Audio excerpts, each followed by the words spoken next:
आज सावन मास की पूर्णिमा यानी रक्षाबंधन का त्योहार है। अमृता प्रात से ही राखी का थाल सजाए अखिल का इंतजार कर रही है। अखिल उसका छोटा भाई है। दोपहर के 12 बज गए हैं, लेकिन अखिल का कहीं कुछ पता नहीं। अमृता का मन घबरा रहा है। अमृता ने माँ को आवाज दी, माँ, अखिल कहाँ चला गया है? हर साल रक्षाबंधन का उसे मुझसे ज्यादा इंतजार रहता है, लेकिन आज पता नहीं कहाँ चला गया। मैं कब से उसका इंतजार कर रही हूँ।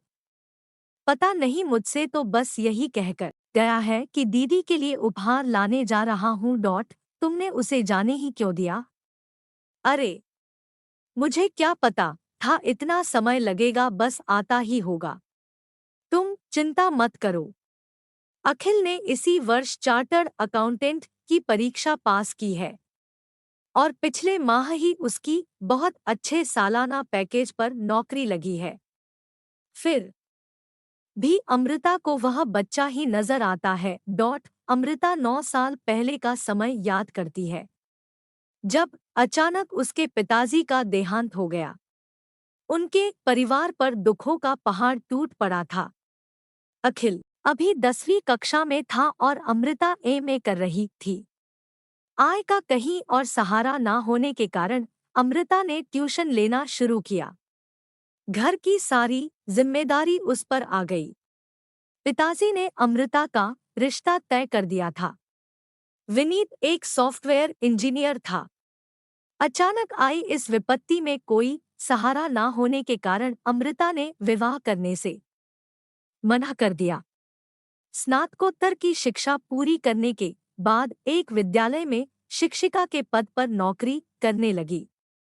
अखिल की पढ़ाई के लिए उसने कहीं कुछ कमी नहीं होने दी। ट्यूशन पढ़ाना, विद्यालय जाना और अखिल का पूरा ध्यान रखना, उसकी पढ़ाई लिखाई पर सही सलाह देना अमृता का दैनिक कार्य था। देखते ही देखते समय पंख लाकर उड़ गया और आज 9 साल बाद अमृता की मेहनत सफल हो गई। जब अखिल ने चार्टर्ड अकाउंटेंट की परीक्षा पास कर ली, उसकी आंखों में खुशी के आंसू बह रहे थे। अचानक अखिल की आवाज से अमृता का ध्यान भंग हुआ और मैं गुस्से में बोली, कहाँ चला गया था? मैं सुबह से इंतजार कर रही हूँ। अखिल मुस्कुराते हुए बोला, बस यही था। नाराज ना हो, अमृता बोली, चल अब राखी बंधवा ले। अखिल ने जवाब दिया, बिल्कुल, लेकिन इस बार राखी मैं आपको बांधूंगा। अमृता चौंक उठी, क्या क्या कहा तूने? वही जो आपने सुना। राखी इसलिए बांधी जाती है कि राखी बांधने वाले की रक्षा का वचन दिया जाता है, और आपने पापा के बाद से मेरी पूरी तरह से रक्षा की है, तो राखी बांधने का अधिकार तो मेरा ही हुआ ना दीदी। अरे, तू पागल हो गया है? ऐसा भी कहीं होता है? माँ, देखो ना, अखिल क्या कह रहा है। बिल्कुल सही कह रहा है। मैंने सब कुछ सुन लिया है। अमृता, तुमने बेटे की तरह सभी फर्ज निभाए हैं। अब जो अखिल कह रहा है वह सही है। इसकी बात मान ले। यह सब सुनकर अमृता रोने लगी। वह बोली, बहुत बड़ा हो गया है ना। उसके आंसू पोंछते हुए अखिल ने अमृता को राखी बांधी। अखिल ने कहा, अब बारी है उपहार की। अमृता गुस्से में बोली, उपहार? अब तो इतना बड़ा हो गया है कि मुझे उपहार भी देगा? हाँ दीदी, और ऐसा उपहार जिसे आप मना ना कर सकेंगी।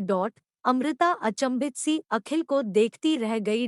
अखिल दौड़ता हुआ बाहर गया और किसी को साथ लेकर आया। अमृता ने जब साथ आए व्यक्ति को देखा तो चौंक उठी। विनीत, अखिल, यह क्या मजाक है? तभी पीछे से माँ आई और बोली, बेटा, यह तेरा राखी का उपहार है। जिस जिम्मेदारी की वजह से तूने शादी के लिए मना कर दिया था, अब वह जिम्मेदारी पूर्ण हो चुकी है, और अब अखिल को भी अपनी जिम्मेदारी निभाने दे। विनीत ने भी तेरी वजह से अभी तक शादी नहीं की, अब तू शादी के लिए हाँ कह दे, जिससे मैं भी अपनी जिम्मेदारी से मुक्त हो सकूं। अमृता कुछ ना कह सकी। बस उसकी आंखों से आंसू बहने लगे। उसे अचानक लगा कि वास्तव में उसका भाई बड़ा हो गया है। कहानी आपको कैसी लगी कमेंट में ज़रूर बताएं।